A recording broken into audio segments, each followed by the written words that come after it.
क्या कांग्रेस की top leadership jail भी जा सकती है? जवाब है हां, ऐसी संभावना बन रही है। संसद का शीतकालीन सत्र शुरू होने से केवल एक दिन पहले कांग्रेस पर बिजली गिरी। बिहार चुनाव हारने के बाद कांग्रेस ने संसद में वोट चोरी का मुद्दा उठाने का मंसूबा बनाया था, लेकिन अब पार्टी के सामने अपने लीडर्स को बचाने का चैलेंज है। सोनिया गांधी और राहुल गांधी के सामने जेल जाने का खतरा खड़ा हो गया है। नौबत कभी भी गिरफ्तारी तक पहुंच सकती है, क्योंकि चार्ज बहुत गंभीर है, धाराएं बहुत कड़ी लगाई गई हैं। सोनिया गांधी के खिलाफ आईपीसी की दफा 120 बी के साथ दफा 420।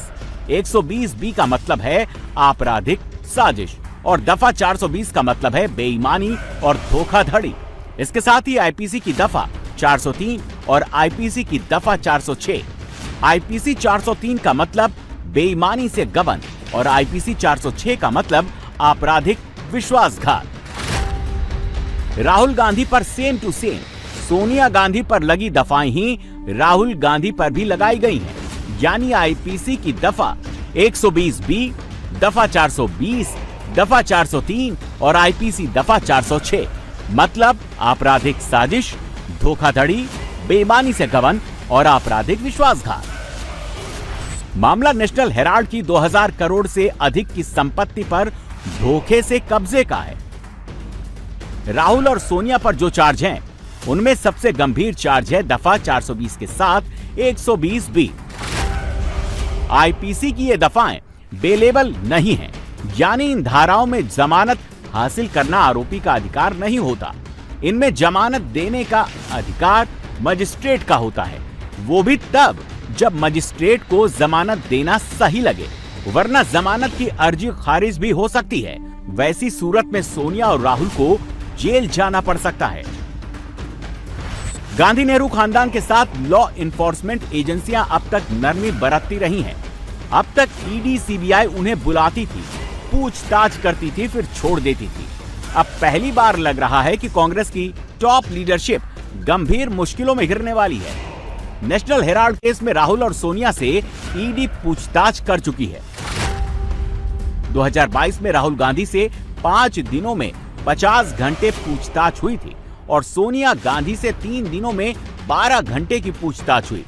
अब तक इस केस में न कभी राहुल की गिरफ्तारी हुई, न ही सोनिया गांधी की गिरफ्तारी हुई, लेकिन वो ईडी थी।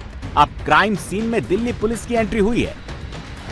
दिल्ली पुलिस की इकोनॉमिक ऑफेंस विंग यानी ईओडब्ल्यू ने ईडी की शिकायत पर 3 अक्टूबर को नेशनल हेराल्ड केस में नई एफआईआर दर्ज की है। इस एफआईआर की कॉपी अब सामने आई है। दिल्ली पुलिस की एफआईआर में कहा गया कि नेशनल हेराल्ड से जुड़ी कंपनी एसोसिएटेड जर्नल्स लिमिटेड यानी एजेएल को धोखाधड़ी से अपने कब्जे में लेने के लिए आपराधिक साजिश रची गई। एफआईआर में कुल 5 व्यक्तियों के नाम है, 3 कंपनियों के नाम है और एक अज्ञात को भी आरोपी बनाया गया है। सोनिया गांधी आरोपी नंबर 1, राहुल गांधी आरोपी नंबर 2, सुमन दुबे आरोपी नंबर 3, सैम पित्रोदा आरोपी नंबर 4, यंग इंडियन लिमिटेड आरोपी नंबर 5, डिटॉक्स मार्केटाइज लिमिटेड आरोपी नंबर 6, सुनील भंडारी आरोपी नंबर 7 और एसोसिएटेड जर्नल लिमिटेड आरोपी नंबर 8। ईडी ने अपनी जांच में प्रोसीड ऑफ क्राइम के तौर पर 988 करोड़ रुपए दर्ज किए हैं। यही रकम दिल्ली पुलिस की एफआईआर में लिखी गई है। 2012 में जब देश में कांग्रेस की सरकार चल रही थी, उन्हीं दिनों बीजेपी नेता सुब्रमण्यम स्वामी ने कोर्ट में शिकायत दर्ज कराई थी। उसी शिकायत पर शुरू हुई जांच ईडी से होते हुए दिल्ली पुलिस के हाथों में आ गई है। ईडी की जांच में मोतीलाल वोरा और ऑस्कर फर्नांडिस के भी नाम आए थे, लेकिन उनकी मौत के बाद दर्ज हुई एफआईआर में दिल्ली पुलिस ने मोतीलाल वोरा और ऑस्कर फर्नांडिस के नाम नहीं लिखे।